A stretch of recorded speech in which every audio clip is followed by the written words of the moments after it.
Hi, in this video I'm going to show you how I set up pedal steering in a Vive Sea Ghost 130 kayak. That being said, let's go ahead and get started.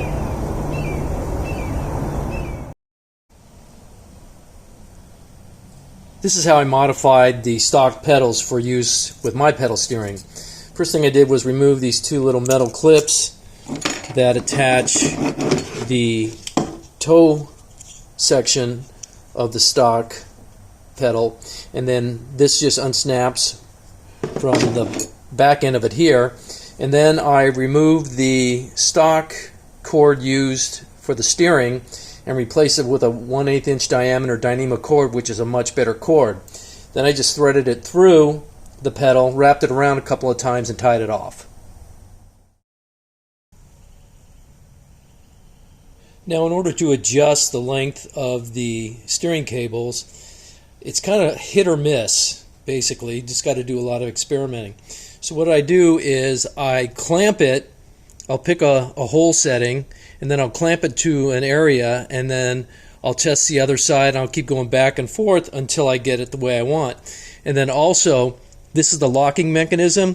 I put a little zip tie on there so it would not lock, and it would allow it to move back and forth.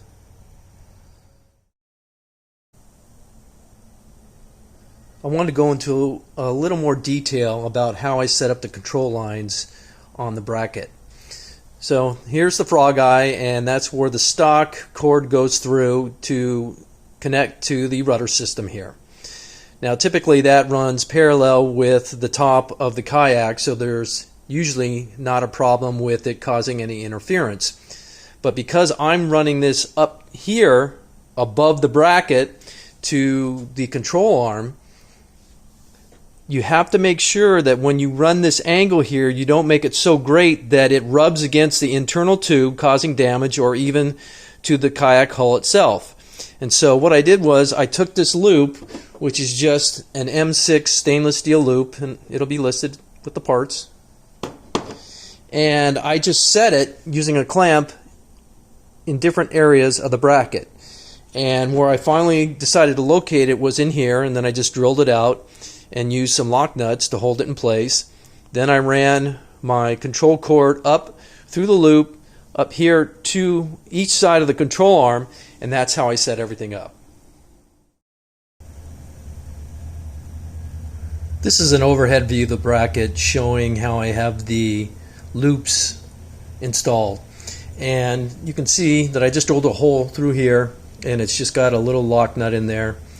And just because of where I decided to put them, it was kind of hard to get them in there. It was a really tight fit, so I just kind of like fitted them in there until I could get enough thread through to tighten it up.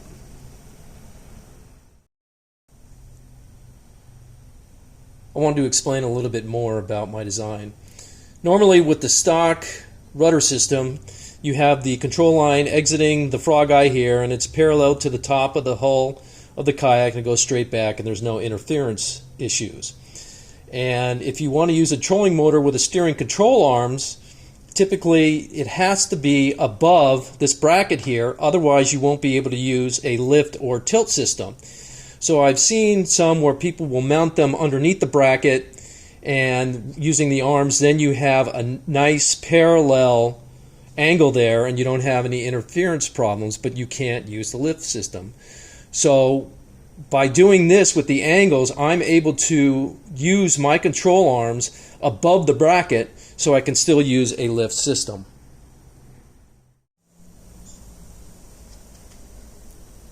The steering control lines are connected to the S-Beaners, which are connected to the steering control arm. So now I'm going to go ahead and give it a test and see what kind of rotation there is.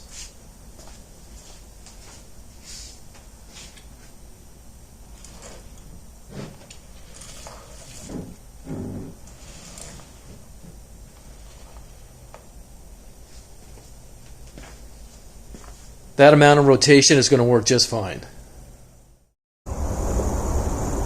So that's it. If you have any questions, please leave them for me in the comments. Thank you.